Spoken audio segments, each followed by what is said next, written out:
तो 3 रजिस्टर्स हैं, जैसे क्वेश्चन नंबर आपके 3 में था, पर उसमें क्या था, सारे रजिस्टर सीरीज में थे, एक ही लाइन में थे। यहाँ पर पैरेलल है, तो पैरेलल को आप पता ही है कैसे लगाते हैं हम। तो एक रजिस्टर हो गया आपका ये, एक रजिस्टर हो गया आपका ये, और एक रजिस्टर हो गया ये। तो इस वाले रजिस्टर का जो रेजिस्टेंस है वो मान लेते हैं 2 ओम है। इस रजिस्टर का जो रेजिस्टेंस है वो मान लेते हैं 4 ओम, और इसको मान लेते हैं 5 ओम। और ये तीनों के तीनों रजिस्टर जो हैं वो आपके लगे हैं पैरेलल में। पैरेलल में हमें बताना है फर्स्ट पार्ट में टोटल रेजिस्टेंस। तो आपने पढ़ रखा है कि टोटल रेजिस्टेंस आर इक्विवेलेंट या आर नेट या आर टोटल जो होता है वो 1/R1, R2 और R3, यही फार्मूला होता है आपका। तो इसी पे वैल्यू पुट कर देते हैं। तो 1/2 ओम, 1/4 ओम और 5 सोल्व करेंगे इसको, तो आ जाएगा आपका 20। 2 की टेबल में 20, 10 में, 4 की टेबल में 20 5 टाइम्स, और 5 की टेबल में 20 4 टाइम्स। तो ये आ गया आपका 19/20। क्या आया है, 1/R इक्विवेलेंट। हमें क्या फाइंड करना है, R इक्विवेलेंट। तो 1 है, ये भी अपॉन में है, तो इसको हम रेसिप्रोकल कर देंगे, तो ये आ जाएगा 20/19 एम्पियर। एम्पियर नहीं ओम, क्योंकि ये रेजिस्टेंस है। तो ये हो गया आपका पहला पार्ट। सेकेंड पार्ट में कह रहा है कि if combination to a battery, 20 volt की बैटरी को हमने इस कॉम्बिनेशन को लगा दिया है। तो रजिस्टर का ये पूरा कॉम्बिनेशन है और इसको हमने 20 वोल्टेज की सप्लाई दे दी है। बैटरी का जो ईएमएफ है वो 20 वोल्ट है। और जो इसका रेजिस्टेंस है, बैटरी का स्वयं का अपना एक रेजिस्टेंस है, होता ही है, हर बैटरी में होता है। वो रेजिस्टेंस इसने बोला है कि नेग्लिजिबल है, अर्थात उस रेजिस्टेंस को हम क्या मान सकते हैं, 0। डिटरमाइन करना है हमें करंट थ्रू ईच रजिस्टर। इस रजिस्टर में कितना करंट, इस रजिस्टर में कितना करंट, और इस रजिस्टर में कितना करंट, ये हमें फाइंड करना है। तो हमें पता है कि ये बैटरी ऐसे ज्वाइन है, तो इससे कुछ करंट आएगा, कुछ आएगा, यहाँ पर आएगा। यहाँ पर 3 ब्रांचेस हैं, तो हर ब्रांच में करंट अलग अलग हो जाएगा, और ऐसे ऐसे करके यहाँ आएगा, और वापस जो है इस नेगेटिव टर्मिनल में पहुंच जाएगा। तो हमें बताना है कि हर रजिस्टर में कितना करंट पास होगा। तो फाइंड करते हैं इसमें। तो करंट का फार्मूला आपको पता ही है, क्या होता है, I = V/R। हमें फाइंड करना है पहले वाले का। हमने मान लिया कि इस पे कितना है, तो I1 है, इस पे करंट कितना है, तो I2 है, और इस पे करंट कितना है, तो I3 है। तो I1 की यदि हम बात करें तो V/R।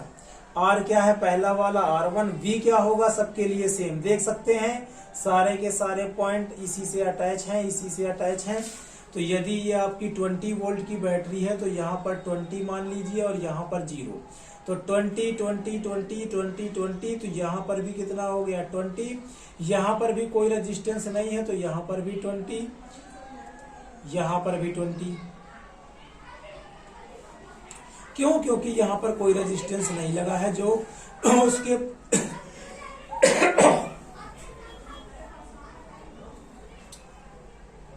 उसके रेजिस्टेंस को ड्रॉप कराएगा, उसके पोटेंशियल को ड्रॉप कराएगा। कोई ऐसा रेजिस्टेंस नहीं लगा है जो उसके पोटेंशियल को ड्रॉप कराएगा या उसके पोटेंशियल को कम करेगा।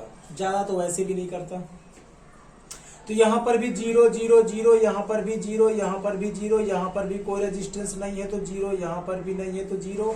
ठीक है, तो यहाँ पे 0 हो गया। तो इस रेजिस्टेंस पे देखते हैं, तो V20 - 0 अर्थात 20 का वोल्ट है, 20 - 0 20 वोल्ट है, 20 - 0 20 वोल्ट है, अर्थात सभी रेजिस्टेंस में कितना वोल्ट है, 20। और ये आपको 10th क्लास में बताया भी गया होगा कि पैरेलल यदि सीरीज है आपकी, पैरेलल है, तो पैरेलल में क्या होता है कि पैरेलल ऑर्डर में यदि रेजिस्टेंस लगे हैं तो सभी पे वोल्टेज क्या होता है, इक्वल ही होता है, ये भी आपको पता है। तो चाहे आप उसी को ध्यान पर रख करके कर लीजिए। तो I1 की बात करें तो I1 हो जाएगा V आपका सेम ही है सबके लिए, कितना है 20 वोल्टेज है।